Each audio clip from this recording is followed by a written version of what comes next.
نبی سلام علیکہ، یا رسول سلام علیکہ، یا حبیب سلام۔ سیدنا زکریا علیہ السلام نے جب حضرت مریم کو دیکھا تو اب آپ کے دل میں خواہش ہوئی، کاش کہ میری بھی اولاد ہوتی اور ایسے عبادت کرتی۔ اب دیکھیں اولاد کس کے لیے مانگ رہے ہیں، قابل توجہ ہے۔ گویا قرآنی فلسفہ بتا رہا ہوں جو تفاسیر کی روشنی میں ہے کہ اب آپ اولاد اس لیے طلب کر رہے ہیں، آپ کے دل میں اولاد کی طلب اس لیے آ گئی کہ میری بھی اولاد ہو اور وہ بھی رب کی عبادت کرے، وہ بھی کبھی رکوع میں نظر آئے، کبھی سجود میں نظر آئے۔ گویا انبیاء کرام کی تعلیمات ہمیں جھنجھوڑ کر کہہ رہی ہے کہ رب سے خالی اولاد نہ مانگی جائے بلکہ ایسی اولاد مانگی جائے، مولا جب تو بیٹا اور بیٹی دینا تو میں دیکھوں کہ وہ تیری بارگاہ میں سر بسجود ہو، اور کبھی تیرے خوف میں آنسو کی سوگات کا اجرا ہو رہا ہو، ایسی اولاد آ جائے۔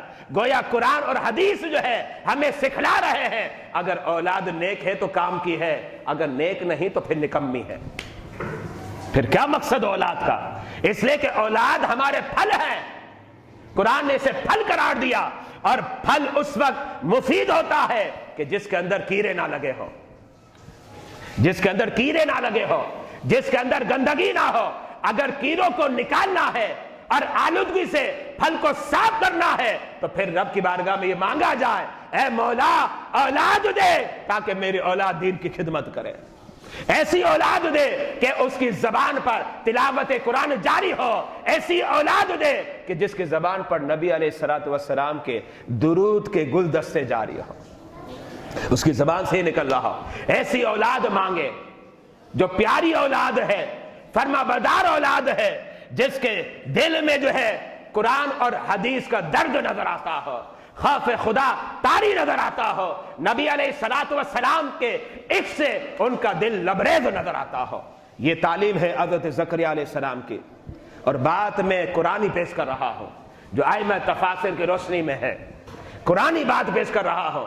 حضرت زکریا علیہ السلام آج کے والدین کو، خواہ وہ باپ ہو یا ماں ہو، اس کو سکھلا رہے ہیں کہ جب بھی اولاد مانگنا تو نیک اولاد مانگنا، ولدن صالحا، کہ نیک اولاد مل جائے۔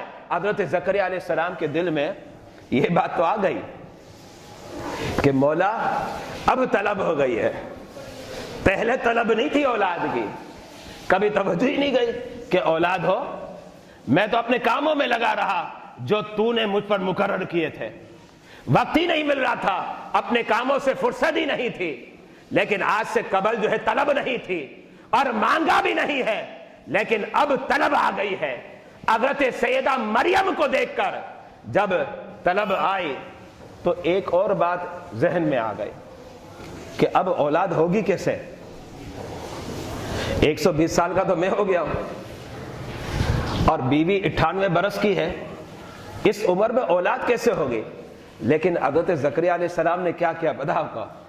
جس مقام پر حضرت مریم عبادت کرتی تھی نا، وہاں آپ نے رب کی بارگاہ میں دعا کی، اے مولا جب تو حضرت مریم کو بے موسم کے پھل دے سکتا ہے تو ہم کو بھی بے موسم کے پھل دے سکتا ہے۔ اب موسم نہیں ہے اولاد کا موسم نہیں ہے، تو جیسے بے موسم پھل تو حضرت مریم کو دیتا ہے، مولا تیرا نبی زکریا بھی کہتا ہے کہ تو اسے بھی عطا فرما دے۔ اور ہوا کیا پتہ آپ کو؟ ہوا یہ کہ جب آپ نے دعا کی، رب نے آپ کی دعا کو قبول کر لیا، حضرت جبریل کو بھیجا، جاؤ جبریل زکریا علیہ السلام کے پاس جاؤ اور بشارت دے دو ملے گا بیٹا، یہ تو بیٹی ہے نا مریم، ملے گا بیٹا، اور رب نے نام بھی بتا دیا، اس کا نام ہوگا یحییٰ، باپ بھی نبی بیٹا بھی نبی۔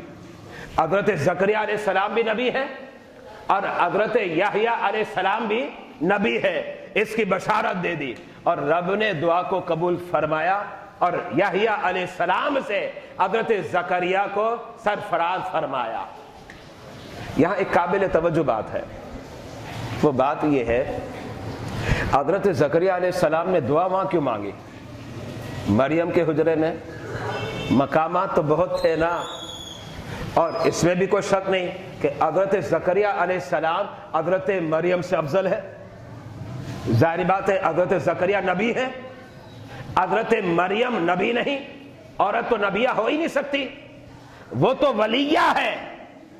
لیکن یہ بات پیش نظر تھی, یہ وہ مقام ہے جہاں رب کی عبادت ہوئی ہے, اور جس مقام پر رب کی عبادت ہو وہ مقام دیگر مقامات سے افضل ہوا کرتا ہے, افضل ہوا کرتا ہے. پتہ چلا اگر کسی ولی نے کسی مقام پر عبادت کی ہو تو وہاں اگر ہم دعا کریں تو دعا جلدی قبول ہوتی ہے.